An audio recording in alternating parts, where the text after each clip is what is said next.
இந்த வாரம் நாம் தியானிக்க இருப்பது யோவான் சுவிசேஷத்தில் உள்ள இயேசு கிறிஸ்து தன்னை பற்றி கூறிய ஒரு முக்கியமான தனித்தன்மை வாய்ந்த 7 அறிக்கைகளில் ஒன்றான நானே வழியும் சத்தியமும் ஜீவனுமாய் இருக்கிறேன் என்ற இந்த ஒரு அறிக்கை.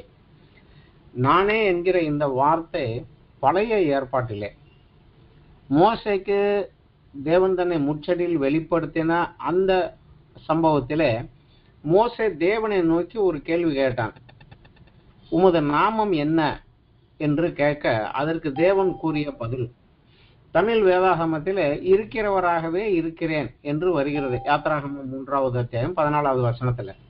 ஆனா இந்த வசனம் ஆங்கிலத்துல ஐ ஆம் தட் ஐ ஆம் அப்படின்னு வரும்.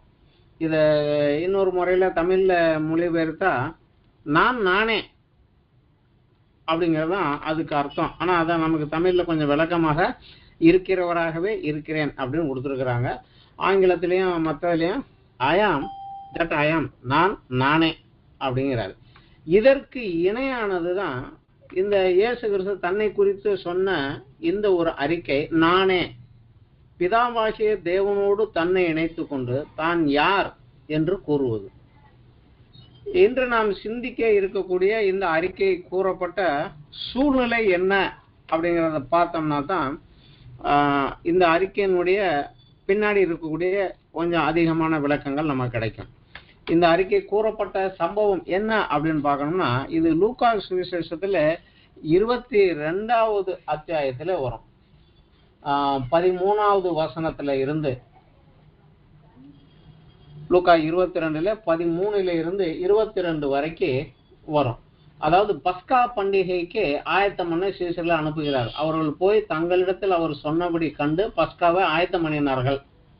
வேலை வந்தபோதும் அவருடனே கூட 12 அப்போஸ்தலரும் பந்தி இருந்தார்கள்.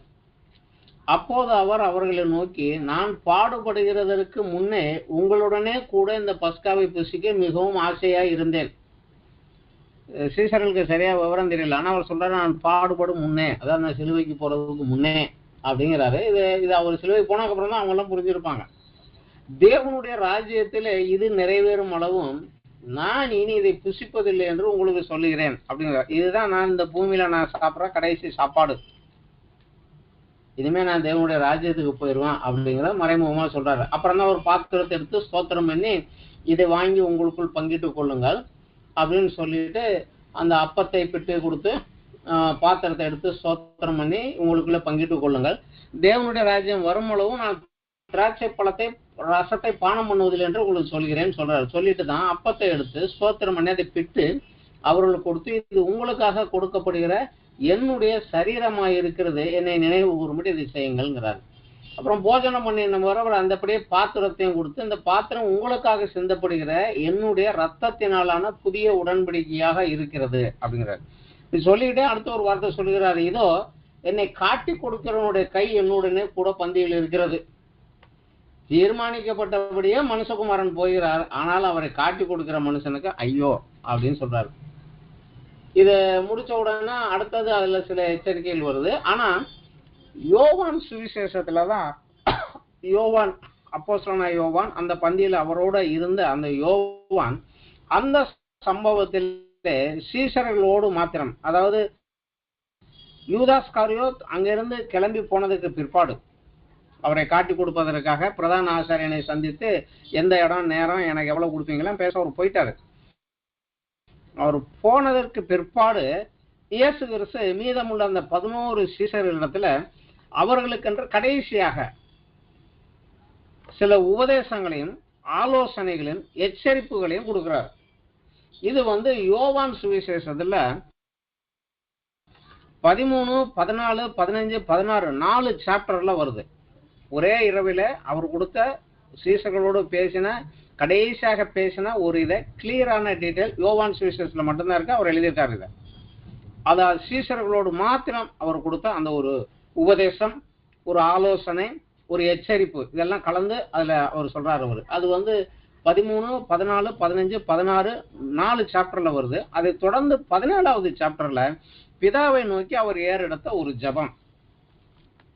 இதுலதான் அந்த 14வது அத்தியாயத்துல இந்த யோவான் 13வது அத்தியாயத்துல என்ன நடந்ததுன்னா, போஜனம் பண்ணுகிற போது ஒரு காரியம் நடக்கிறது. அதை நம்ம பார்க்கலாம். 13வது அத்தியாயத்துல 3, 4, 5ல இருந்து நம்ம படிச்சா வரும். தம்முடைய கையில் பிதா எல்லாவற்றையும் ஒப்பு கொடுத்தார் என்பதையும், தாம் தேவனிடத்திலிருந்து வந்ததையும் தேவனிடத்தில் போகிறதையும் இயேசு அறிந்து, நான் வந்தது முடிஞ்சிருச்சு, நான் திருப்பி போக வேண்டிய டைம் வந்துருச்சு அப்படிங்கிறத அறிந்து கொண்டு, போஜனத்தை விட்டு எழுந்து வஸ்திரங்களை கழற்றி வைத்து ஒரு சீலை எடுத்து அறையில கட்டி கொண்டு, பின்பு பாத்திரத்தில் தண்ணீர் வார்த்து சீசலுடைய கால்களை கழுவவும் தாம் கட்டியிருந்த சீலையால் அதை துடைக்கவும் தொடங்கினார். அப்போ சீமான் பேதுரு சொல்றாரு, நீர் என் கையை கழுவலாமா, என் காலை கழுவலாமா, வேண்டாம் அப்படிங்கிறாரு. அப்போ ஏன் சொல்றாரு, நான் செய்யறது இன்னதென்று இப்போது நீ அறியாய், இனிமேல் அறிவாய். உடனே பேதுரு சொல்றாரு, நீர் என் காலை கழுவக்கூடாது, நீர் என் குரு, என் காலை எப்படி கழுவலாம், கழுவக்கூடாது அப்படின்னு. நான் கழுவலைன்னா என்கிட்ட உனக்கு பங்கு இல்லை அப்படிங்கிறாரு. உடனே சீமோன் பேதுரு ரிவர்ஸ் அடிக்கிறார், ஆண்டவரே என் காலை மட்டும் இல்லை, என் கையை என் தலையை எல்லாத்தையும் கழுவுங்கிறார்.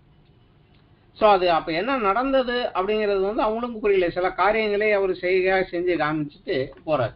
இதை தொடர்ந்து தான் அவங்களுக்கு சில ஆலோசனை சொல்லிவிட்டு 14வது அத்தியாயத்துல தான் நம்ம தியானிக்கக்கூடிய இந்த சம்பவம் வருது.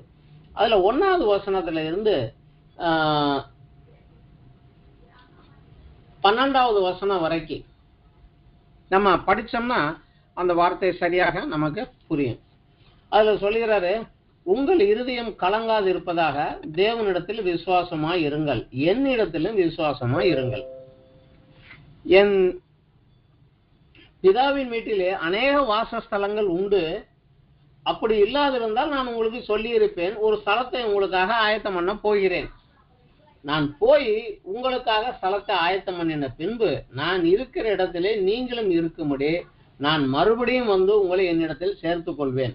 நான் போகிற இடத்தை அறிந்திருக்கிறீர்கள், வழியையும் அறிந்திருக்கிறீர்கள் அப்படிங்கிறார். அப்போ தோமா அவரை நோக்கி கேட்கிறாரு, ஆண்டவரே நீர் போகிற இடத்தை அறியோமே, வழியை நாங்கள் எப்படி அறிவோம் என்கிறார். அதான் அவர் தெளிவாக சொல்கிறார், என் பிதா வீட்டுல நிறைய வாசஸ்தலங்கள் இருக்கு, நான் அங்க போய் உங்களுக்கு ஒரு இடத்த ஆயத்தம் பண்ண போறேன் அப்படின்னு சொல்றாரு. ஆனா இங்க தோமா கேட்கிறாரு, நீ எங்க போறீர்னு எங்களுக்கு தெரியாதே அப்படிங்கிறார். ஏன்னா அவர் நடக்க போகக்கூடிய காரியங்களை வைத்து அவர்களுக்கு அறிய வேண்டிய காரியங்களை சொல்லிக்கிட்டு இருக்கிறாரு. இவங்க இந்த பஸ்கா பண்டிகை முடிஞ்சிட்டு நாளைக்கு தேவாலயத்துல போய் இந்த வேர்ல்டுல இதுலயே மைண்ட்ல இருக்கனால அவர் சொல்றதை அவங்க புரிஞ்சுக்க கிரகிக்க முடியல.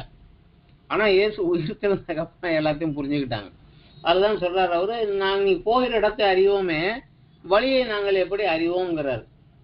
அதற்கு இயேசு, நானே வழியும் சத்தியமும் ஜீவனுமாய் இருக்கிறான், என்ன அல்லாமல் ஒருவனு பிதாவின் இடத்தில் வரான். அதாவது எங்க போறோங்கிறதை ஒரு அங்கே குறிப்பா சொல்லிடுறாரு. என்னை அறிந்தீர்களானால் என் பிதாவை அறிந்திருப்பீர்கள், இது முதல் நீங்கள் அவரை அறிந்தும் அவரை கண்டும் இருக்கிறீர்கள் அப்படிங்கிறார். பிலிப்பு உடனே அவரை நோக்கி, ஆண்டவரே பிதாவை எங்களுக்கு காண்பியும், அது எங்களுக்கு போதும் அப்படிங்கிறார். அதற்கு ஏன் சொல்றது, பிலிப்புவே இவ்வளவு காலம் நான் உன் கூட இருந்து நீ அறியவில்லையா, என்னை கண்டவன் பிதாவை கண்டான், அப்படி இருக்க பிதாவை எங்களுக்கு காண்பியும் என்று நீ எப்படி சொல்கிறாய்? நான் பிதாவிலும் பிதா என்னிலும் இருக்கிறதை நீ விசுவாசிக்கிறது இல்லையா? நான் உங்களுடன் சொல்லுகிற வசனங்களை என் சுயமாய் சொல்லவில்லை, என்னிடத்தில் வாசமாயிருக்கிற பிதாவானவரே இந்த கிரியைகளை செய்து வருகிறார். நான் பிதாவிலும் பிதா என்னிலும் இருக்கிறதை நம்புங்கள், அப்படி இல்லாவிட்டாலும் என் கிரியைகளின் நிமித்தமாவது என்னை நம்புங்கள் அப்படிங்கிறாரு. ஏன்னா தேவன் மாத்திரமே செய்யக்கூடிய காரியங்களை நான் செய்து வருகிறேன் அப்படின்னா பிதா என் மூலமாக செயல்பட்டு வருகிறார் அப்படிங்கிற அனுப்பிச்சிங்கன்னா எனக்குள்ள பிதா இருக்கிறார், அப்ப என்னை கண்டீங்கன்னா நீ அவரை கண்டதுதான் அப்படிங்கிறத அவர் சொல்லுகிறார். இதுலதான் அவர் சொல்லக்கூடிய ஒரு வார்த்தை, நானே வழியும் சத்தியமும் ஜீவனமாய் இருக்கிறேன், என்னை அல்லாமல் ஒருவனு பிதாவிடத்தில் வரான். இதில் ஒரு 3 காரியங்களை சொல்லுகிறார். நானே வழி, நானே சத்தியம், நானே ஜீவன். இதுல அந்த வழி என்ன அப்படிங்கிறத நம்ம பார்க்கலாம், கொஞ்சம் ஓரமாக நம்ம பார்க்கலாம். பிதாவிடத்தில் செல்லக்கூடிய ஒரே வழி நான் மட்டும்தான். ஆகாயத்தை பூமியை சிருஷ்டித்த அந்த சிருஷ்டிகர்த்தாவாகிய தேவனிடத்திலே ஒரு மனிதன் சேர வேண்டும் என்றால் அதற்கு இருக்கக்கூடிய ஒரே வழி, தேவன் நியமித்த ஒரே வழி நான் மட்டும்தான். என் வழியாகத்தான் அவன் போக முடியும், வேற வழி கிடையாதுங்கிறாரு. ஆனா உலகத்துல ஒரு வழக்கு உண்டு, எல்லா நதியும் ஓடி கடைசியில ஒரே கடல்ல தான் சேரும். அதே போல எல்லா மதங்களும் முடிவில் ஒரே கடவுள்கிட்ட தான் போய் சேரும் அப்படிம்பாங்க. இது உலகத்தாரனுடைய உலக பிரகாரமான வழக்கு. ஆனா கிறிஸ்துவின் போதனைகளின்படி அவருக்கு கீழ்ப்படிந்து வாழும் வாழ்க்கையான கிறிஸ்தவம் ஒரு மதம் அல்ல. அதை நம்ம தெளிவாக புரிஞ்சுக்கணும். உலகமும் கவர்மெண்ட்டும் நம்மள ஒரு ரிலீஜியன் அதுக்குள்ள வச்சுட்டாங்க, அவங்க சொல்றாங்க. ஆனா வேதமும் சொல்றது இல்ல, நம்மளும் அதை புரிஞ்சு கொள்ள வேண்டும். கிறிஸ்தவம் என்பது ஒரு மதம் அல்ல, அது நல்லாக தெரிஞ்சு கொள்ள வேண்டும். எல்லா ரிலீஜியனா இருக்கனால நம்மளே ஒரு ரிலீஜன்ல சேர்த்து வச்சுக்கிட்டாங்க. உதாரணத்துக்கு நம்ம ஒரு வழக்கு பார்த்தோம்னாலும் ஹிந்துயிசம், ஜெயினிசம், புத்திசம், ஏன் கடவுளே இல்லைன்னு சொல்லக்கூடியது கம்யூனிசம், கடவுளே இல்லைன்னு சொல்றவங்க எத்திசம், சைனாவில் உள்ள வழக்கம் ஷிண்டோயிசம், இது எல்லாம் இசம் அப்படின்னா அந்த மதம் மதம் அப்படிங்கிறது வரும். ஆனா நம்ம வாழ்கிற வாழ்க்கைக்கு உலகம் நமக்கு கொடுத்த பேரே கிறிஸ்டியானிட்டி தான், கிறிஸ்டியானிசம் கிடையாது. கிறிஸ்டியானிசம் கிடையாது, கிறிஸ்டியானிட்டி. இது it's not a religion, it's a life living with a relationship with a God as our father. அதை நம்ம தெரிஞ்சுக்கணும். கடவுளை, வானத்தையும் பூமியையும் படைத்த கடவுளை என் அப்பாவாக நான் விசுவாசித்து அப்பா சொன்னபடி கேட்டு பிள்ளை அப்பாவுக்கு பிரியமாக வாழக்கூடிய வாழ்க்கை, இதுதான் கிறிஸ்தவம். இது கிறிஸ்தவ மதம் கிடையாது. அப்பாவுக்குள்ள உறவுக்குள்ள ஏது மதம்? மதம் கிடையாது. அது நம்ம நன்றாக தெரிஞ்சுக்கணும். எப்ப ஒரு மனிதன் வர்றானோ, இதை 2 கொரிந்தியர்ல 5வது அத்தியாயத்துல 17 to 21 வசனங்கள் நம்ம படிச்சோம்னா, அதுல பவுல் கொரிந்து சபைக்கு எழுதுகிற போது இந்த காரியத்தை கொஞ்சம் விளக்கமாக எழுதுகிறார். நம்ம எல்லாரும் அறிந்த ஒரு வசனம் தான் 2 கொரிந்தியர் 5வது அத்தியாயம் 17ல இருந்து. இப்படி இருக்க ஒருவன் கிறிஸ்துவுக்குள் இருந்தால் புது சிருஷ்டியா இருக்கிறான், பழையவைகள் ஒளிந்து போயின, எல்லாம் புதிதாயின. இவைகளெல்லாம் தேவனாலே உண்டாயிருக்கிறது. அவர் இயேசு கிறிஸ்துவை கொண்டு நம்மை தம்மோட ஒப்புரவாக்குதலின் ஊழியத்தை எங்களுக்கு கொடுத்தார். பாவியாக துரோகியாக அவருக்கு விரோதமாக தண்டிக்கப்பட வேண்டியவனாக இருந்த என்னை இயேசு கிறிஸ்துவின் மூலமாக தம்மோடு சமாதானம் பண்ணி தம்மோடு ஒப்புரவாக்கி கொண்டார் அப்படிங்கிறார். இதுல அது என்னவெனில், தேவன் உலகத்தாருடைய பாவங்களை எண்ணாமல் கிறிஸ்துவுக்குள் அவர்களே தமக்கு ஒப்புரவாக்குதலின் உபதேசத்தை எங்களிடத்தில் ஒப்புவித்தார். இதுதான் பவுல் சொல்றாரு, எங்க ஊழியம் இதுதான், எங்க உபதேசம் இதுதாங்கிறார். ஆனபடியினால் தேவனானவர் எங்களை கொண்டு புத்தி சொல்கிறது போல நாங்கள் கிறிஸ்துவுக்காக ஸ்தானாதிபதிகளாக இருந்து தேவனோடு ஒப்புரவாகுங்கள் என்று கிறிஸ்துவ நிமித்தம் உங்களை வேண்டிக் கொள்கிறேன்.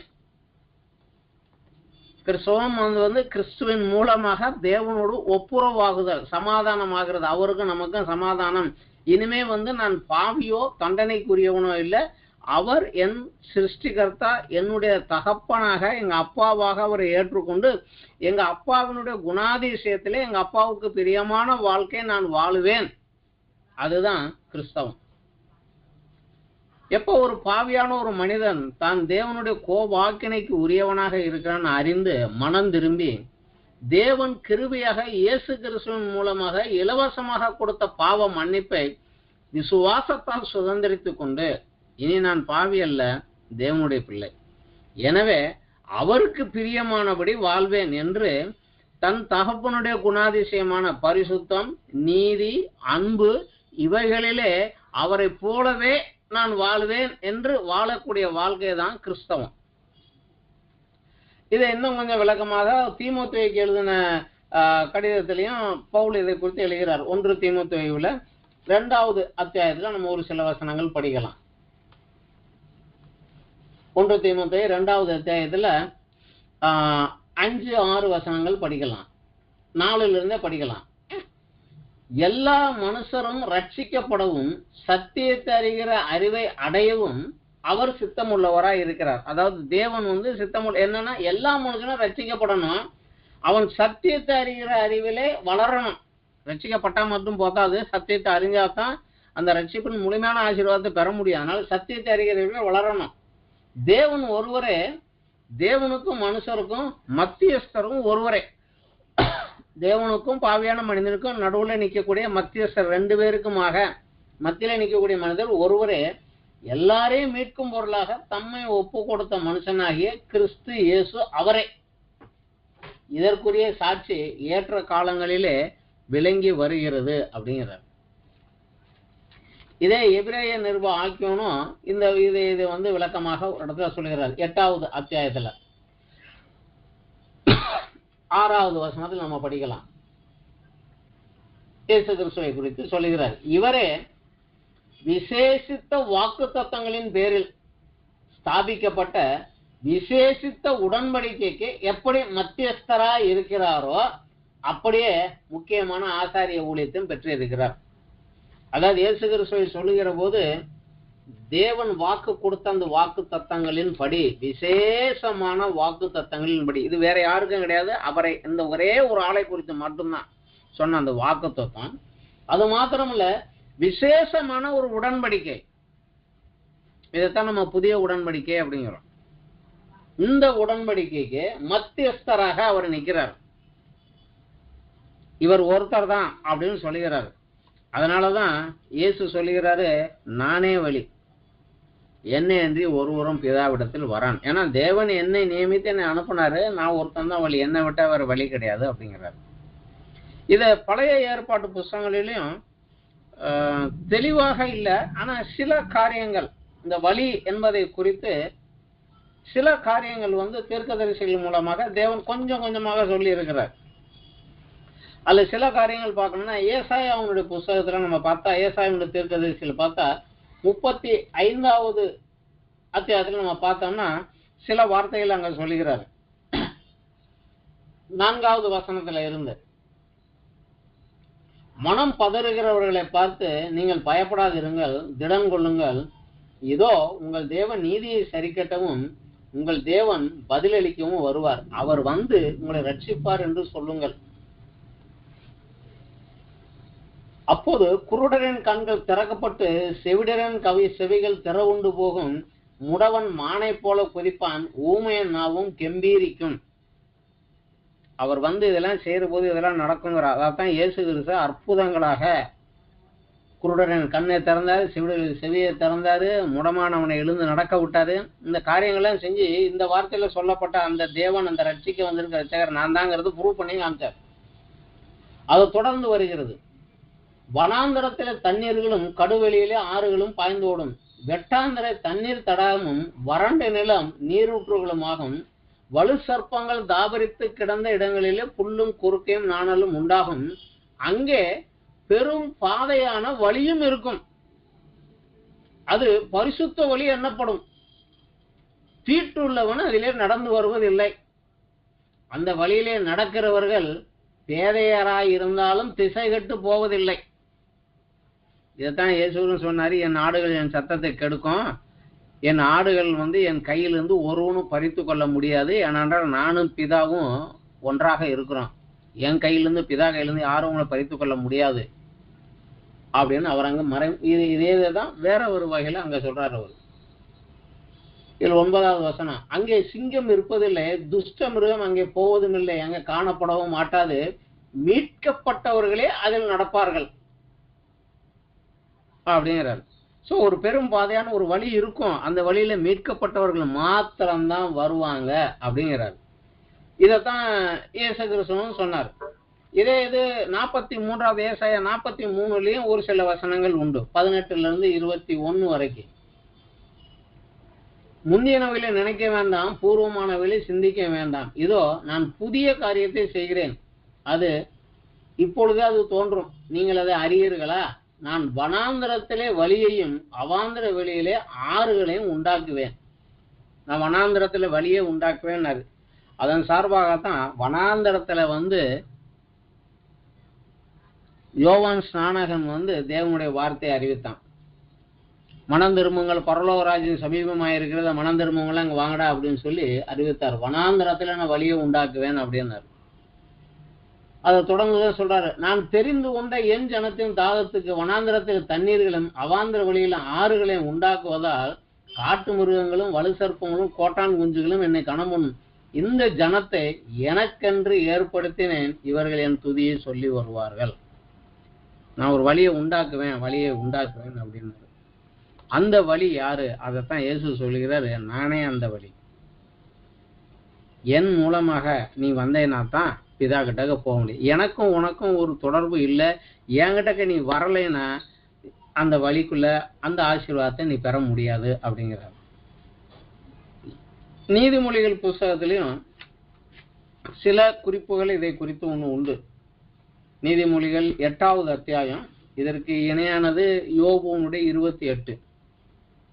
ஆனா இந்த ரெண்டுலையுமே இது ஞான உபதேச புஸ்தகமா இருக்கிறதுனால ஞானம் என்கிற தலைப்பிலே இது கொடுக்கப்படும். ஆனா இந்த நீதிமொழிகள் 8வது அத்தியாயத்தையும் யோபு 28வது அத்தியாயத்திலையும் நம்ம அதை வாசிக்கிற போது இதுல ஞானம் அப்படின்னு சொல்லுகிற இடத்துல அந்த ஞானம் அப்படிங்கிறத எடுத்துட்டு இயேசு கிறிஸ்து அப்படின்னு வச்சு படிச்சு பார்த்தா அநேக விளக்கங்கள் நமக்கு அதுல கிடைக்கும். அவர்களுக்கு அது வெளிப்படவில்லை, ஆனால் ஞானம் என்ற பேர்ல அது சொன்னாங்க. நீதிமொழிகள் 8ல் 17வது வசனத்திலிருந்து நம்ம படிக்கலாம். என்னை சிநேகிக்கிறவர்களே நான் சிநேகிக்கிறேன், அதிகாலையிலே என்னை தேடுகிறவர்களே என்னை கண்டடைவார்கள். ஐஸ்வர்யமும் கனமும் நிலையான பொருளும் நீதியும் என்னிடத்தில் உண்டு. பொன்னையும் தங்கத்தை பார்க்கலும் என் பலன் நல்லது, சுத்த வெள்ளியை பார்க்கலும் என் வருமானம் நல்லது. என்னை சிநேகிக்கிறவர்கள் மெய்ப்பொருளை சுதந்திரிக்கும்படி அவருடைய களஞ்சியங்களை நான் நிரப்பும்படிக்கு அவர்களை நீதியின் வழியிலும் நியாயத்தின் பாதைகளுக்குள்ளும் நடத்துகிறேன். கர்த்தர் தமது கிரியைக்கு முன்பாக பூர்வ முதல் என்னை தமது வழியின் ஆதியாக கொண்டிருந்தார். பூமி உண்டாகும் முன்னும் ஆதி முதற் கொண்டு அனாதியாக நான் அபிஷேகம் பண்ணப்பட்டேன். ஆழங்களும் ஜலம் புரண்டு வரும் ஊற்றுகளும் உண்டாகும் முன்னே நான் ஜெனிப்பிக்கப்பட்டேன். மலைகள் நிலை பெறுவதற்கு முன்னும் குண்டுகள் உண்டாவதற்கு முன்னும் அவர் பூமியையும் அதன் வெளிகளையும் பூமியில் உள்ள மண்ணின் திரள்களையும் உண்டாக்குவதற்கு முன்னும் நான் ஜெனிப்பிக்கப்பட்டேன். அவர்கள் வானங்களை படைக்கையில நான் அங்கே இருந்தேன். அவர் சமுத்திர விசாலத்தை வட்டணிக்கையிலும் உயரத்திலே மேகங்களை ஸ்தாபித்து சமுத்திரத்தின் ஊற்றுகளை அடைத்து வைக்கலும் சமுத்திர ஜலம் தன் கரையை விட்டு மீறாதபடி அதுக்கு எல்லையை கட்டளிட்டு பூமியின் அஸ்திவாரங்களை நிலைப்படுத்துகையிலும் நான் அவர் அருகே செல்ல பிள்ளையா இருந்தேன். நித்தமா அவருடைய மன மகிழ்ச்சியா இருந்து எப்பொழுதும் அவர் சமூகத்தில் கலிகூர்ந்தேன். அவருடைய பூ உலகத்தில் சந்தோஷப்பட்டு மனு மக்களுடனே மகிழ்ந்து கொண்டிருந்தேன். இது ஞானத்தை குறித்து சொல்றாங்க. ஞானம் தான் இது அப்படின்னு. ஆனா ஞானம் ஒரு மனிதனை போல உணர்வுகள் உள்ளதாக தன்னை வெளிப்படுத்துகிறது.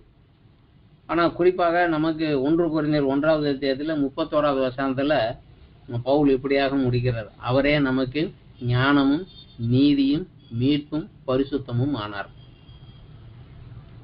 சோ அந்த வழி, அதுல மறைமுகமாக அந்த காலத்துல சொல்லப்பட்ட அந்த வழி நான் தான்.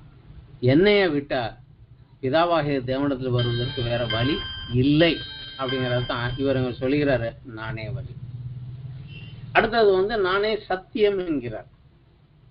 சத்தியம் அப்படிங்கிறது நமக்கு தமிழில் சத்தியம் அப்படின்னு வருகிறது. இதுக்கு மற்ற ஒளிபரப்புக்குள்ள போனீங்கன்னா ஐ ஆம் த ட்ரூத், உண்மை, நான் தான் உண்மை. உண்மையான தேவனும் உண்மையான கடவுளும் உண்மையான ரட்சகரும் உண்மையான ஆளும் நான் தான் அப்படிங்கிறத ஒரு அர்த்தத்தையும் எடுத்துக்கொள்ளலாம். இந்த யோவான் சுவிசேஷத்துல யோவான் இவரை குறித்து கூறுகிற போது 1வது அத்தியாயத்துல இவரை குறித்து நமக்கு இன்ட்ரோடியூஸ் பண்ணுகிற போது ஆதியிலே வார்த்தை இருந்தது, அந்த வார்த்தை தேவனோடு இருந்தது, அந்த வார்த்தை தேவனா இருந்தது அப்படின்னு சொல்லிட்டு அது கடைசியாக வருகிறதுல அவரு சொல்கிறாரு 14வது வசனத்துல, அந்த வார்த்தை மாம்சமாகி கிருபையினாலும் சத்தியத்தினாலும் நிறைந்தவராய் நமக்குள்ளே வாசம் பண்ணினார். அவருடைய மகிமையை கண்டோம், அது பிதாவுக்கு ஒரே பேரானவருடைய மகிமைக்கு ஏற்ற மகிமையாகவே இருந்தது. சோ ஆதியில இருந்த அந்த வார்த்தையினாலதான் தேவன் ஆகாயம் பூமி எல்லாவற்றையும் சிருஷ்டித்தார். உண்டாக கடவுது என்றால் அந்த வார்த்தை வெளியே வந்தபோது எல்லாம் உண்டானது. அதுதான் நீதிமொழியில படித்தோம். எல்லாவற்றையும் அவர் சிருஷ்டிக்கல, நான் ஒரு கூடவே இருந்தேன் அப்படிங்கிறார். இங்க சொல்லுகிறாரு, அந்த வார்த்தை சத்தியத்தினாலும் கிருபையினாலும் நிறைந்தவராக மாம்சமாகி நமக்குள்ளே வாசம் பண்ணினார். அதனால நான் தான் கிருபை, நான் தான் சத்தியம் அப்படிங்கிறது சொல்லுகிறார். இதே இதுல இயேசு கிறிஸ்து பிதாவை குறித்தும் சில காரியங்களை சொல்லுகிறார். சத்தியத்தால் நிறைந்தவராய் வந்தார்னு வந்திருக்கு. ஆனா அவரு பிதாவாகிய தேவனை குறித்தும் சில வார்த்தைகளை சொல்லுகிறார். அதே யோவான் சுவிசேஷத்துல 7வது அத்தியாயத்துல ஜனங்களுக்கும் இவர்களுக்கும் ஒரு பிரச்சனை வருது. இவரை குறித்து ஒரு டிஸ்கஷன் நடந்து இவரை பரீட்சை பண்ணி பார்த்துக்கிட்டு இருக்கிற நேரத்துல இயேசு சில காரியங்களை சொல்லுகிறார். 7வது அத்தியாயம் 28வது வசனத்துல படிக்கலாம். அப்பொழுது இயேசு தேவாலயத்தில் உபதேசிக்கையில் சத்தமிட்டு, நீங்கள் என்னை அறிவீர்கள், நான் எங்கே இருந்து வந்தேன் என்றும் அறிவீர்கள். நான் என் சுயமாய் வரவில்லை, என்னை அனுப்பினவர் சத்தியம் உள்ளவர், அவரை நீங்கள் அறிந்திருக்கிறீர்கள் அப்படிங்கிறார். அதே 8வது அத்தியாயத்திலையும் தேவனை அவர் சத்தியம் உள்ளவர் அப்படின்னு சொல்றாரு. 8வது அத்தியாயத்திலையும் 26வது வசனத்துல சொல்லுகிறார், உங்களை குறித்து பேசவும் நியாயம் இருக்கும் எனக்கு அநேக காரியங்கள் உண்டு. என்னை அனுப்பினவர் சத்தியம் உள்ளவர், நான் அவரிடத்தில் கேட்டவைகளையே உலகத்துக்கு சொல்லுகிறேன் அப்படிங்கிறார். அதை மாத்திரம் சொல்லல, அது தொடர்ந்தே தன்னை பின்பற்றி வருகிறவர்களுக்கு ஒரு காரியத்தையும் சொல்லுகிறார் அவர். அதே இடத்துலதான் 30வது வசனத்துல இருந்து இவைகளை அவர் சொல்லுகையில் அநேகர் அவரிடத்தில் விசுவாசம் வைத்தார்கள். இயேசு தம்மை விசுவாசித்த யூதர்களை நோக்கி, நீங்கள் என் உபதேசத்தில் நிலைத்திருந்தால் மெய்யாகவே என் சீசராய் இருப்பீர்கள், சத்தியத்தையும் அறிவீர்கள், சத்தியம் உங்களை விடுதலையாக்கும் அப்படிங்கிறார். நான் என்ன செய்ய சொன்னேன், என்ன செய்யாதுன்னு சொன்னேன். இதை பிதா எனக்கு என்ன சொல்ல சொன்னாரோ அதை தான் நான் சொல்லியிருக்கிறேன். அதனால நான் சொன்ன இதை கேட்டு, இதுதான் சத்தியம், இதை கேட்டு இதன்படி நீங்க நடந்தீங்கன்னா, என்னுடைய டீச்சிங்ஸின் படி, என் உபதேசத்தின்படி நீங்க நடந்தீங்கன்னா, சத்தியம் என்னவென்று, உண்மை என்னவென்று நீங்கள் அறிவீர்கள், அந்த உண்மை உங்களை விடுதலையாக்கும். பொய்யையும் மாயையும் நம்பிக்கொண்டு பிசாசனுடைய வஞ்சகத்தில் இருக்கிறவங்க கண்களை திறந்து அவன் அதை மேற்கொள்ள வேண்டும் என்றால் அவனுக்கு உண்மை தெரிய வேண்டும். அந்த சத்தியம் என்ன, தேவனுடைய சத்தியம் என்னன்னு தெரிய வேண்டும். அதைத்தான் சொல்றாரு, நானே சத்தியம், என் உபதேசத்தில் நிலைத்திருந்தாயானால் நீ சத்தியத்தை அறிவாய், அந்த சத்தியம் உன்னை விடுதலை ஆக்கும் அப்படிங்கிறார். இது வெளிப்படுத்தல் நிறுவனத்துல 3வது அத்தியாயத்துல பிலதெல்பியா சபைக்கு தன்னை குறித்து இயேசு சொல்லுகிற போது தன்னை இப்படியாக அவர் அறிமுகப்படுத்துகிறார். வெளிப்படுத்தல் 3:7வது வசனம், பிலதெல்பியா சபையின் தூதனுக்கு நீ எழுத வேண்டிய என்னவென்றால், பரிசுத்தம் உள்ளவரும் சத்தியம் உள்ளவரும் தாவீதின் திறவுகோலை உடையவரும் ஒருவரும் பூட்டக்கூடாது திறக்கிறவரும் ஒருவரும் திறக்கக்கூடாதபடி பூட்டுகிறவருமாய் இருக்கிறவர் சொல்லுகிறதாவது. அவர் சொல்றாரு, நானே பரிசுத்தம், நானே சத்தியம் அப்படிங்கிறார். இதுல இன்னொரு காரியம் நம்ம பார்த்தோம்னா, பவுல் தீமோத்தேயுக்கு ஆலோசனை கூறுகிற போது, அவர் தீமோத்தேயுக்கு எழுதின புத்தகத்துல அவருக்கு சில ஆலோசனைகள் சொல்லுகிற போது ஒரு காரியத்தை குறிப்பாக அவர் சொல்றாரு. அதை நம்ம படிக்கலாம். 1 தீமோத்தேயுல 6வது அத்தியாயத்துல, அந்த கடைசியில வரும் 6வது அத்தியாயத்துல 12ல இருந்து நம்ம படிக்கலாம். அவர் மரித்து போகக்கூடிய அந்த ஒரு கடைசி காலத்துல அவரோடு தூரமா இருக்கிற போது தீமோத்தேயு எபேசு சபையில போதகராக நியமித்து விட்டு, மெய்ப்பனாக நியமித்து விட்டுட்டு அவருக்கு எழுதின கடிதம். அதுல இவர் எழுதுகிறாரு. 6வது அத்தியாயத்துல 12ல இருந்து நம்ம படிக்கலாம். விசுவாசத்தின் நல்ல போராட்டத்தை போராடு, நித்திய ஜீவனை பற்றிக்கொள், அதற்காகவே நீ அழைக்கப்பட்டாய், அநேக சாட்சிகளுக்கு முன்பாக நல்ல அறிக்கை பண்ணினவனுமா இருக்கிறாய். நம்முடைய கர்த்தராகிய இயேசு கிறிஸ்து பிரசன்னமாகும் வரைக்கும் நீ இந்த கற்பனையை மாசில்லாமலும் குற்றமில்லாமலும் கை கொள்ளும்படிக்கு எல்லாவற்றையும் உயிரோடு இருக்க செய்கிற தேவனுடைய சன்னிதானத்திலேயும், எல்லாவற்றையும் உயிரோடு இருக்க செய்கிற தேவனுடைய சன்னிதானத்திலேயும் பொந்திய பிலாத்துவின் முன் நின்று நல்ல அறிக்கையை சாட்சியாக விளங்க பண்ணின கிறிஸ்து இயேசுனுடைய சன்னிதானத்திலேயும் உனக்கு கட்டளையிடுகிறேன். இவர் 2 பேரும் சொல்லுகிறார், எல்லாவற்றையும் உயிரோட செய்யக்கூடிய தேவனுடைய சன்னிதானத்திலிருந்து நான் சொல்றேன். அதே போல பொந்திய பிலாத்துவுக்கு முன்னாடி நின்று நல்ல அறிக்கையை சாட்சியாக சொன்னார் பாரு, அந்த இயேசு கிறிஸ்துவனுடைய சன்னிதானத்தில் நின்று நான் சொல்லுகிறேங்கிறார். இப்போ பொந்திய பிலாத்துக்கு முன்னாடி இயேசு கிறிஸ்து என்ன நல்ல சாட்சியை அறிக்கை பண்ணினார் அது பார்க்கணும்னா யோவான் சுவிசேஷத்துல 18வது அத்தியாயத்துல வருது. அந்த விசாரிக்கிற போது பொந்திய பிலாத்து அவருக்கு சில கேள்விகள் கேட்கிறான். அதற்கு இயேசு கூறின பதில் என்ன அப்படிங்கிறது வருது. யோவான் சுவிசேஷத்துல 18வது அத்தியாயத்துல 33 இருந்து 37 வரைக்கும் படிக்கலாம். அப்போது பிலாத்து மறுபடியும் அரண்மனைக்குள் பிரவேசித்து இயேசுவை அழைத்து, நீ யூதருடைய ராஜாவா அப்படின்னு கேட்கிறாரு. இயேசு அவனுக்கு பிரதியுத்தரமாக, நீரா இப்படி சொல்லுகிறீரோ அல்லது மற்றவர்கள் என்னை குறித்து இப்படி உனக்கு சொன்னார்களோ அப்படின்னு இவர் கேட்கிறார். பிலாத்து பிரதியுத்தரமாக, நான் யூதனா? உன் ஜனங்களும் பிரதான ஆசாரியரும் உன்னை என்னிடத்தில் ஒப்பு கொடுத்தார்கள், நீ என்ன செய்தாய் என்றான்.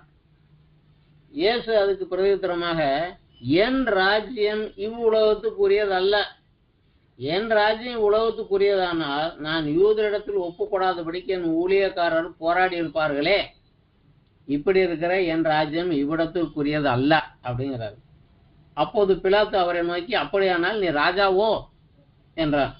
இயேசு பிரதியுத்தரமாக, நீர் சொல்லுகிறபடி நான் ராஜாதான். சத்தியத்தை குறித்து சாட்சி கொடுக்க நான் பிறந்தேன். இதற்காகவே இந்த உலகத்தில் வந்தேன். சத்தியவான் எவனும் என் சத்தத்தை கேட்கிறான் அப்படிங்கிறார். அதற்கு பிலாத்து, சத்தியமாவது என்ன, சத்தியம்னா என்ன அப்படின்னு கேட்டுட்டு போயிட்டார். ஏன்னா அவர் பிரச்சனை அவர் யூதேயா பகுதியில் கவர்னராக ரோமால நியமிக்கப்பட்டதே அஸ் அ பனிஷ்மெண்டாக. ஏன்னா அவர் ஒரு ஃப்ரெண்டோட சேர்ந்து ஒரு தப்பு பண்ணிவிட்டாரு. அது சீசருக்கு விரோதமாக செய்த தவறு என்று எண்ணி, சரி இவருக்கு ஒரு பனிஷ்மெண்ட் கொடுக்கணும் தான் இங்கே போட்டிருந்தாங்க. அது அவருக்கு தெரியல. இவர் சத்தியம் என்றால் உண்மை என்றால் என்னன்னு எனக்கு தெரியும் அப்படின்னு சொல்றாரு.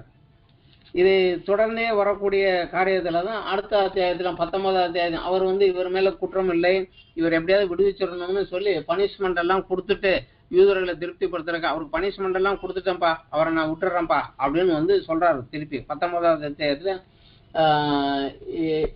கொண்டு போய் விட்டுறாரு. அப்போ பிரதான ஆசாரியரும் சேவகரும் 19வது அத்தியாயத்துல 6 இருந்து பிரதான ஆசாரியரும் சேவகரும் அவரை கண்டபோது சிலுவையில் அறையும் என்று சத்தமிட்டார்கள். பிலாத்து சொல்கிறாரு, நீங்களே இவனை கொண்டு போய் சிலுவையில் அறையுங்க, நான் இவனிடத்துல ஒரு குற்றத்தையும் காணவில்லை, நீயே கொண்டு போய் அறைஞ்சு கூட போடா அப்படின்றார். அப்போது யூதர்கள் அவருக்கு பிரதியுத்தரமாக, எங்களுக்கு ஒரு நியாயப்பிரமாணம் உண்டு, இவன் தன்னை தேவனுடைய குமாரன் என்று சொன்னபடியினால் அந்த நியாயப்பிரமாணத்தின்படி இவன் சாக வேண்டும் அப்படிங்கிறாங்க.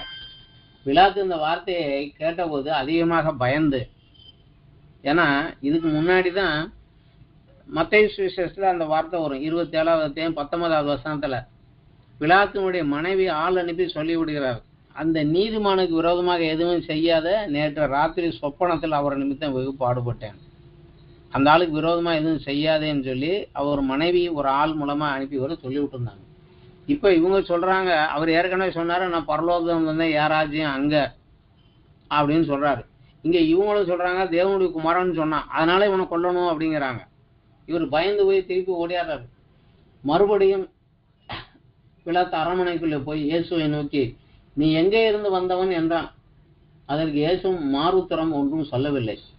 அப்போது பிலாத்து, நீ என்னோடு பேசுகிறது இல்லையோ, உன்னை சிலுவையில் அறைய எனக்கு அதிகாரம் உண்டென்றும் உன்னை விடுதலை பண்ணவும் எனக்கு அதிகாரம் உண்டென்று உனக்கு தெரியாதா அப்படின்னு கேட்கிறாரு. இயேசு பிரதியுத்தரமாக, பரத்திலிருந்து கொடுக்கப்பட்டால் ஒழிய உமக்கு என்மேல் எந்த அதிகாரமும் கிடையாது.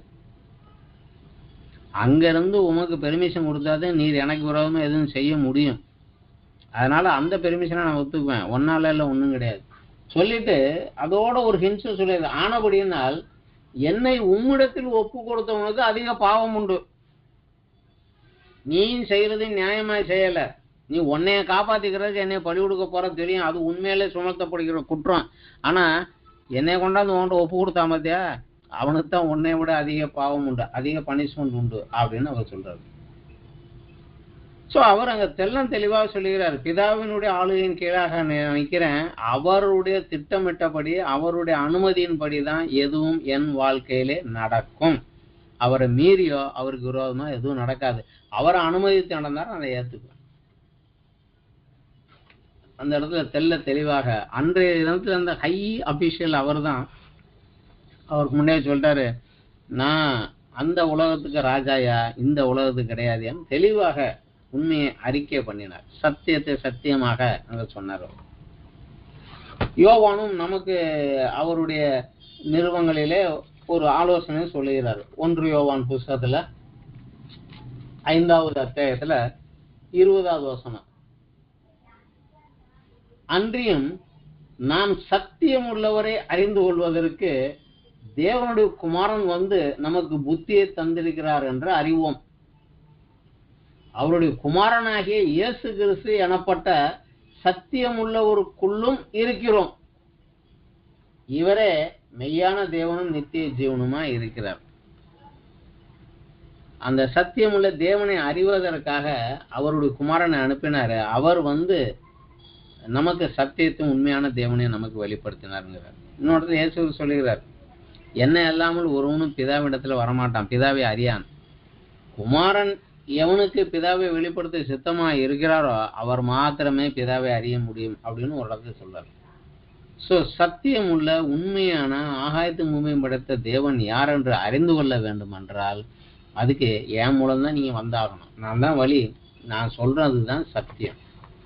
இதை நீங்க விசுவாசித்து இந்த விசுவாசத்தின்படி நடந்தது ஆகணும், வேற வழி கிடையாது அப்படிங்கிறார். நானே சத்தியம் அப்படிங்கிறார், நானே உண்மை அப்படிங்கிறார். 3வதாக அவர் சொன்னது, நானே வழியும் சத்தியமும் ஜீவனுமாய் இருக்கிறேன் அப்படிங்கிறார். ஆதி மனிதன் ஆதாமை மண்ணிலிருந்து சிருஷ்டித்த போது தேவன் அவனுக்கு தன்னுடைய ஜீவ சுவாசத்தை ஊதினார். தன்னுடைய சுவாசத்துல ஒரு பகுதியை ஊதினார். அவன் ஆவி ஆத்மா சரீரமுடைய மனிதனாக அவனை சிருஷ்டித்தார். ஆனா மனுஷன் தேவனுக்கு கீழ்ப்படியாமல் அவருக்கு விரோதமாக பாவம் செய்து மாம்சத்திலே மரணத்தை தன்மையில வருவித்து கொண்டான். ஆனா அந்த மனிதனை மீண்டும் முழுமையாக்குவதற்காக தேவன் முதல்ல ஜீவ சுவாசத்தை கொடுத்தாரு. இப்பொழுது தன்னுடைய ஜீவனையே கொடுத்தார். அவனை திருப்பி குறைபட்டு போன அந்த மனிதனை சரி செய்வதற்காக அவர் தன்னுடைய ஜீவனையே கொடுத்தார். இதைத்தான் யோவான் தன்னுடைய சுவிசேஷத்தில் எழுதுகிறாரு. 4-5 வசனங்களில் எழுதுகிறார். யோவான் சுவிசேஷம் 1வது அத்தியாயத்துல 4-5. அவருக்குள் ஜீவன் இருந்தது, அந்த ஜீவன் மனுஷருக்கு ஒளியா இருந்தது. அந்த ஒளி இருளிலே பிரகாசிக்கிறது, இருளானதை அதை பற்றி கொள்ளவில்லை அப்படிங்கிறார்.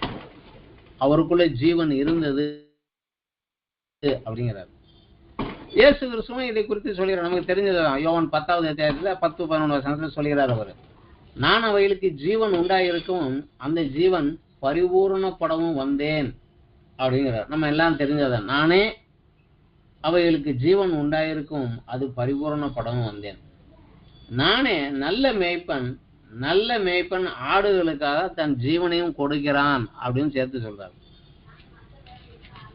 அதே இதுல 15-18 வசனங்களில நம்ம ஏற்கனவே படித்ததுதான்.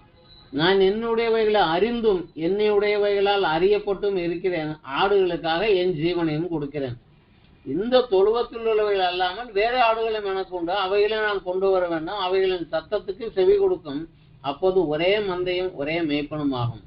நான் என் ஜீவனை மறுபடியும் அடைந்து கொள்ளும்படி அதை கொடுக்கிறபடியால் பிதா என்னிலே அன்பாய் இருக்கிறார். ஒருவனும் அதை என்னிடத்திலிருந்து எடுத்துக்கொள்ள மாட்டான். நானே அதை கொடுக்கிறேன், அதை கொடுக்கவும் எனக்கு அதிகாரம் உண்டு, அதை மறுபடியும் எடுத்துக்கொள்ளவும் எனக்கு அதிகாரம் உண்டு. இந்த கட்டளை என் பிதாவிடத்தில் பெற்றுக்கொண்டேன். இதுதான் சொல்லுகிறார். யாரும் என் உயிரெல்லாம் எடுக்க முடியாது, என் ஜீவனை எடுக்க முடியாது. அதை கொடுக்கறதுக்கும் அவர் எனக்கு ரைட்டு கொடுத்தாரு, கொடுத்தேன். பொந்திய பிலாத்துட்டு அர்த்தம் சொன்னாரு, பரத்திலிருந்து கொடுக்கப்பட்டாலே உனக்கு என் மேல எந்த அதிகாரமும் கிடையாது. கடைசியில் சிலுவையில் தொங்கும் போதும் தன் தலையை சாய்த்து, பிதாவே உம்முடைய கைகளில் என் ஆவியை ஒப்புவிக்கிறேன் என்று அவராகத்தான் கொடுத்தாரு. யாரும் அவர் அங்க கொல்லலாம் முடியல, அவராகத்தான் கொடுத்தார். எனக்குள்ள ஜீவனம் இருக்கு, அதை நான் கொடுப்பேன் அப்படின்னு சொல்லி சொன்னார். பவுல் ரோமாபுரி சபையாருக்கு எழுதுகிற போது சில காரியங்களை எழுதுகிறார். ரோமர் 5வது அத்தியாயத்துல நம்ம அதை படிக்கலாம்.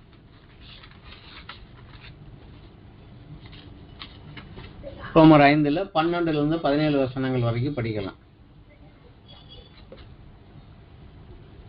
இப்படியாக ஒரே மனுஷனாலே பாவமும் பாவத்தினாலே மரணமும் உலகத்தில் பிரவேசித்தது போலவும் எல்லா மனுஷரும் பாவம் செய்தபடியால் மரணம் எல்லாருக்கும் வந்தது போலவும் இதுவும் ஆயிற்று.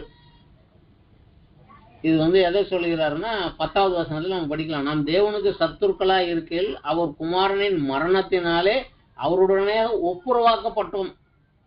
பிதாவாகிய தேவனோடு ஒப்புரவாக்கப்பட்டோம். ஒப்புரவாக்கப்பட்ட பின்பு நம்ம அவருடைய ஜீவனாலே ரட்சிக்கப்படுவது அதிக நிச்சயமாமே அப்படின்னு சொல்லிட்டு தான் அது எப்படிங்கிறத விளக்குறாருங்க. 13வது வசனத்துல நியாயப்பிரமாணம் கொடுக்கப்படுவதற்கு முன்னும் பாவம் உலகத்தில் இருந்தது. நியாயப்பிரமாணம் இல்லாது இருந்தால் பாவம் எண்ணப்பட மாட்டாது. ஆனால் நியாயப்பிரமாணம் இது தப்பு அப்படின்னு சொல்லலைன்னா அதுக்கு முன்னாடி இருந்த மனிதனுக்கு அது தப்புன்னு தெரியாது. நியாயப்பிரமாணம் கொடுக்கப்பட்டதுக்கு அப்புறம் தான் இது தப்பு, இது செய்யாது, இது செய்யணும்னு ஒரு அறிவு மனுஷனுக்கு வந்தது. ஆனா அதுக்கு முன்னாடியும் அவன் அந்த தப்பை செஞ்சுக்கிட்டு தான் இருந்தாங்கிறார். அப்படி இருந்தும் மரணமானது ஆதாம் முதல் மோசே வரைக்கும், ஏன்னா மோசே மூலம் நியாயப்பிரமாணம் வந்தது. அதுக்கு முன்னாடி உள்ளவன் இதே காரியத்தை செஞ்ச போது நியாயப்பிரமாணம் சட்டம் கிடையாது. இது தப்பு, இது ரைட்டு, இது செய்யக்கூடாது, செய்யணும் சட்டம் கிடையாது. ஆனாலும் ஆதாமின் மீறுதலுக்கு ஒப்பாய் பாவம் செய்யாதவர்களையும் மரணம் ஆண்டு கொண்டது. அந்த ஆதாம் பின்பு வந்தவருக்கு முன் அடையாளம் ஆனான். எப்படின்னா மீறுதலின் பலன் கிருபை வரத்தின் பலனுக்கு ஒப்பானதல்ல.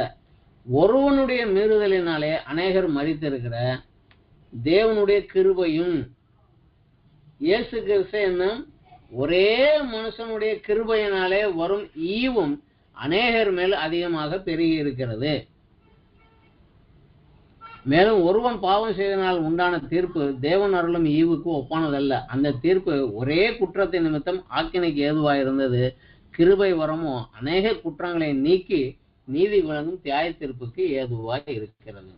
அல்லாமலும் ஒருவனுடைய மீறுதலினாலே அந்த ஒருவன் மூலமாய் மரணம் ஆண்டு கொண்டிருக்க கிருபையின் பரிபூரணத்தையும் நீதியாகிய ஈவின் பரிபூரணத்தையும் பெறுகிறவர்கள் இயேசு கிறிஸ்து என்னும் ஒருவராலே ஜீவனை அடைந்து ஆளுவார்கள் என்பது அதிக நிச்சயமாமே அப்படிங்கிறார். ஒருவன் தப்பு செஞ்சாலும் அவன் பிள்ளைங்கள் எல்லாம் பாவியாகவே பிறந்து அவங்களும் மரணத்துக்குள்ளாக போனாங்க. ஆனா இயேசு கிறிஸ்து ஒருவர் அந்த ஆதாமுக்கு இணையாக அவனுடைய தண்டனையை ஏற்றுக்கொண்டு தன்னை பலியாக ஒப்பு கொடுத்து அதுக்கு பலி செலுத்தி முடித்ததுனால அந்த ஆதாமுடைய சந்ததியில் இருக்கிற எல்லாருமே இவர் மூலமாக அந்த பாவ மன்னிப்பை பெறக்கூடிய வழி இருக்குது அப்படிங்கிறாரு. ஆனா அதுலயும் ஒரு ஒரு ஒரு ஒரு ஒரு சின்ன ஒரு சிக்கல் ஒண்ணு இருக்குது. அதை நம்ம பார்க்கலாம். எபிரேய நிருப ஆக்கியன் இதையும் கொஞ்சம் விளக்கம் சொல்றாரு. எபிரேய நிருப ஆக்கியன் எபிரேய நிருபத்துல 2வது அத்தியாயத்துல நம்ம பார்த்தோம்னா ஒரு காரியத்தை எழுதுகிறார். 2வது அத்தியாயத்துல 12 to 16 வரைக்கும் உம்முடைய நாமத்தை என் சகோதரருக்கு அறிவித்து சபையின் நடுவிலே உம்மை துதித்து பாடுவேன் என்றும், இது சங்கீதத்தில் வருகிற சங்கீதம் 22ல வருது. நான் அவரிடத்தில் நம்பிக்கையாய் இருப்பேன் என்றும், இதோ நானும் தேவன் எனக்கு கொடுத்த பிள்ளைகளும் என்று சொல்லி இருக்கிறார். ஆதலால் பிள்ளைகள் மாம்சத்தையும் இரத்தத்தையும் உடையவர்களாய் இருக்க அவரும் அவர்களைப் போல மாம்சத்தையும் இரத்தத்தையும் உடையவர் ஆனார். மரணத்துக்கு அதிகாரியாகிய பிசாசானவனை தமது மரணத்தினாலே அழிக்கும்படி, மரணத்துக்கு அவன் அதிகாரி தான், ஆனா அவனையே தன்னுடைய மரணத்தின் மூலமாக இவர் அழிக்கும்படி ஜீவகாலம் எல்லாம் மரண பயத்திலே அடிமைத்தனத்திற்கு உள்ளானவர்கள் யாவரையும் விடுதலையாக்கும்படிக்கு அப்படி ஆனார். ஆதலால் அவர் தேவதூதருக்கு உதவியாக கைகூடாமல் ஆபிரகாமின் சந்ததிக்கு உதவியாக கை கொடுத்தார். தேவதூதர்கள் தேவனுக்கு விரோதமாக குற்றம் செய்தார்கள். ஆனா அவங்களுக்கு மன்னிப்பையோ அவங்களுக்கு மீட்பின் வழியையோ தேவன் கொடுக்கவில்லை. மனுக்குலத்துக்கு மட்டும்தான் கொடுத்தார். ஏனென்றால் அவருடைய ஜீவ சுவாசத்தை கொடுத்து அவருடைய பிள்ளையாக அவர்களை சிருஷ்டித்திருந்தார். அதனால தகப்பன் பிள்ளைக்கு இறங்குவது போல இறங்கி கொடுத்தார். அதுல இங்க விசேஷமாக ஒரு வசனம் சொல்லுகிறது, தேவதூதருக்கு உதவியாக கை கொடாமல் ஆபிரகாமின் சந்ததிக்கு உதவியாக கை கொடுத்தார். கலாத்தியர்ல சொல்லுது, இயேசு கிறிஸ்து மூலமாக நாமே ஆபிரகாமின் சந்ததியும் வாரிசானோன்னு சொல்லுது. அது எப்படின்னா, ஆபிரகாம் எப்படி தேவனை விசுவாசித்து தேவன் சொல்லதுக்கு கீழ்ப்படிந்தாரோ அப்படி இன்று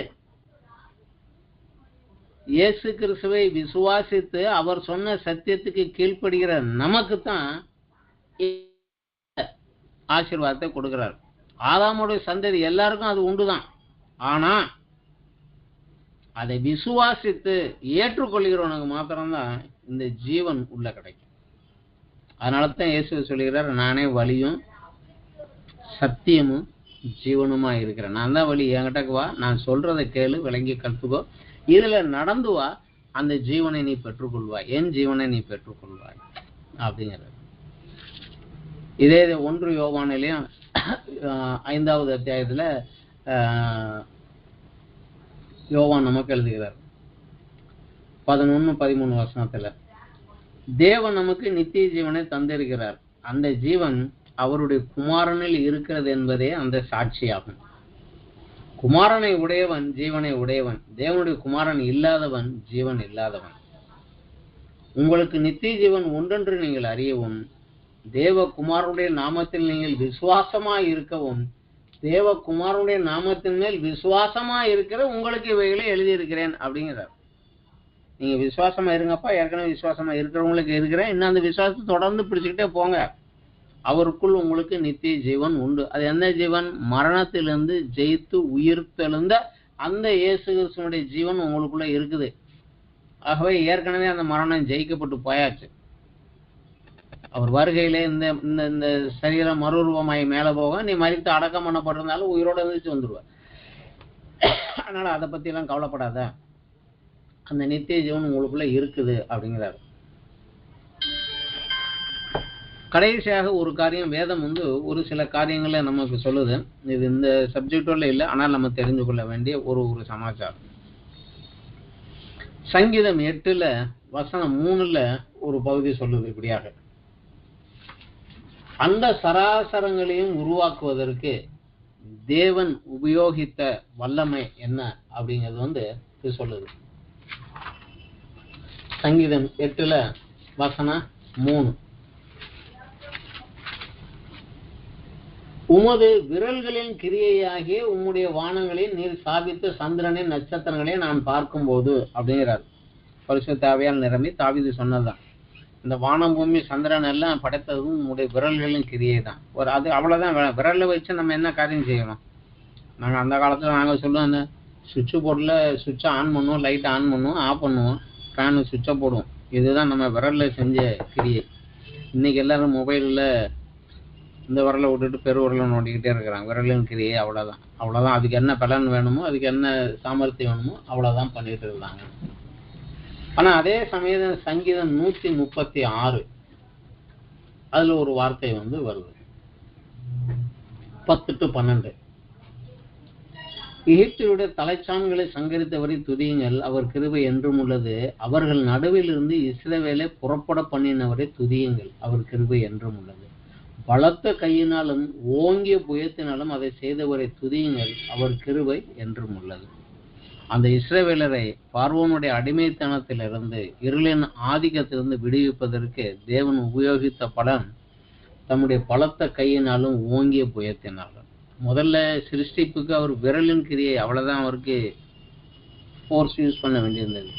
இப்போது இவனை வெளியே கொண்டு வருவதற்கு அந்த எகிப்திலிருந்து அநேக தெய்வங்களுக்கு விரோதமாக வாதைகளை அனுப்பி, அவர்கள் உண்மையான தெய்வங்கள் அல்ல, நானே வானத்தையும் பூமியும் படைத்த உண்மையான தெய்வம் என்று அந்த தேவர்களுக்கு நியாய தீர்ப்பும் தண்டனையும் செலுத்தி தன் ஜனங்களை அவர்களிருந்து விடுவிப்பதற்கு தனது கரத்தினுடைய, அதாவது வலது கரத்தினுடைய முழு வல்லமையை செயல்படுத்தி கொண்டு வந்தார் அப்படின்னு சொல்லுவோம். ஆனா எபேசியர் 1வது அத்தியாயத்துல பவுல் சபைகளுக்கு எழுதுகிற போது ஒரு காரியத்தை எழுதுகிறார். அந்த அவர் ஒரு ஜெபத்துல ஒரு காரியத்தை எழுதுகிறார். 19வது வசனம், தாம் கிறிஸ்துவை மரித்தோரிலிருந்து எழுப்பி அவரிடத்தில் நடப்பித்த தமது பலத்த சத்துவத்தின் வல்லமையின்படியே, அதாவது விரல்களாலையும் முடியல, கரத்தினாலும் முடியல, முழு சத்துவத்தையும் முழு பலனையும் கொடுத்து அவர் வெளியே எழுப்பினாராம். தமது பலத்த சத்துவத்தின் வல்லமையின்படி எழுப்பினார். அது மாத்திரமல்ல, விசுவாசிக்கிறவர்களாக நம்மிடத்தில் காண்பிக்கும் தம்முடைய வல்லமையின் மகா மேன்மையான மகத்துவம் என்னதென்று நீங்கள் அறியும்படி அவர் உங்களுக்கு பிரகாசமான மனக்கண்களை கொடுக்க வேண்டும் என்று வேண்டிக் கொள்கிறேன். அந்த மரணத்தை ஜெயித்து உயிர் தெழுந்த இயேசு கிறிஸ்து தான் இன்று நீங்கள் ஞானஸ்நானத்துல உடன்படிக்கை செய்து உண்மையின் கர்த்தராக எஜமானாக ஏற்றுக்கொள்கிற போது உங்களுக்குள்ள உள்ள வந்துட்டார். அந்த இயேசு கிறிஸ்து இன்னும் உங்களுக்குள்ளே இருந்து பிசாசின் கிரியைகளும் பழைய சுபாவம் மாம்சங்களையும் ஜெயித்து எழும்புவதற்கு தேவனுடைய பலத்த வல்லமை இன்றும் உங்களுக்குள்ளே கிரியை செய்யுது. ஆனா அதை விசுவாசிக்கவும் புரிந்து கொள்ளவும் எப்படி எங்க என்ன முறையில செய்ய வேண்டும் என்பதும் இந்த இயேசுவின் உபதேசத்தின்படி நடந்தீங்கன்னா அது தானாகவே வெளியே நடக்கும். இந்த மகா மேன்மையான வல்லமையை நீங்கள் அறிந்து கொள்ள வேண்டும். இயேசு சொன்னாரு, நான் அவர்களுக்கு ஜீவன் உண்டாயிருக்கவும் அந்த ஜீவன் பரிபூரணப்படவும் வந்தேன் அப்படிங்கிறார். இந்த யோவான் 14 சீசரில் சொல்கிறாரு, என்னை விசுவாசிக்கிறவன் நான் செய்த கிரியைகளையும் செய்வான், இதை விட பெரிய கிரியைகளையும் செய்வான் அப்படிங்கிறார். அந்த ஜீவன் நமக்குள்ள இருக்கிறது. அதை நாம உணர்ந்தவர்களாக தேவன் நம்மை கொண்டு என்ன செய்ய சித்தமாயிருக்கிறார் என்பதை நாம் உணர்ந்து சொல்லுகிற போது அவருடைய அந்த வல்லமை, அந்த ஜீவனின் வல்லமை நமக்குள்ள இருந்து வெளிப்படும். இயேசு சொன்னது இதே தான், நானே வழியும் சத்தியமும் ஜீவனுமா இருக்கிறேன். வழியை அறிவோம், சத்தியத்தை கடைபிடிப்போம். அவர் என்ன சொல்லி இருக்கிறாரோ அதற்கு கீழ்ப்படிவோம். அதற்கு கீழ்ப்படிந்து நாம் நடந்து கொண்டே போகிற போது அந்த ஜீவனுடைய வல்லமே நமக்குள்ளாக வெளிப்படும். மிகப்பெரிய ஆசீர்வாதம், நம்முடைய அறிவுக்கு அப்பாற்பட்ட ஒரு ஆசீர்வாதத்தை இயேசு கிறிஸ்து மூலமாக தேவன் நமக்கு கொடுத்திருக்கிறார். பரலோகத்துல போய் கிடையாது, இங்கே பூமியிலேயே பரலோகத்தினுடைய மேன்மையையும் பரிசுத்தத்தின் நீதியும் தேவ சமூகத்தின் பிரசன்னத்தையும் நாம் அனுபவிக்க முடியும். இன்றைக்கே அனுபவித்து கொண்டு மேலே போய் முழுமையாக நம்ம அனுபவிக்க முடியும். அதற்காகவே நம்மளை அழைத்திருக்கிறார். கிறிஸ்துவின் வழியாக அவர் கூறிய சத்தியத்திற்கு, அந்த உபதேசத்திற்கு கீழ்ப்படிந்து மரணத்தை ஜெயித்த அந்த ஜீவனிலே நாம் இன்னும் பலப்படுவதற்காக தேவன் நம்மை அழைத்திருக்கிறார். அவருக்கே துதியும் கனமும் மகிமையும் என்றென்றைக்கும் உண்டாகும். ஆமென். என்றோடு இந்த நாளுக்குரிய இந்த வேத பாட வகுப்பு முடிவடைந்தது. நன்றி, வணக்கம்.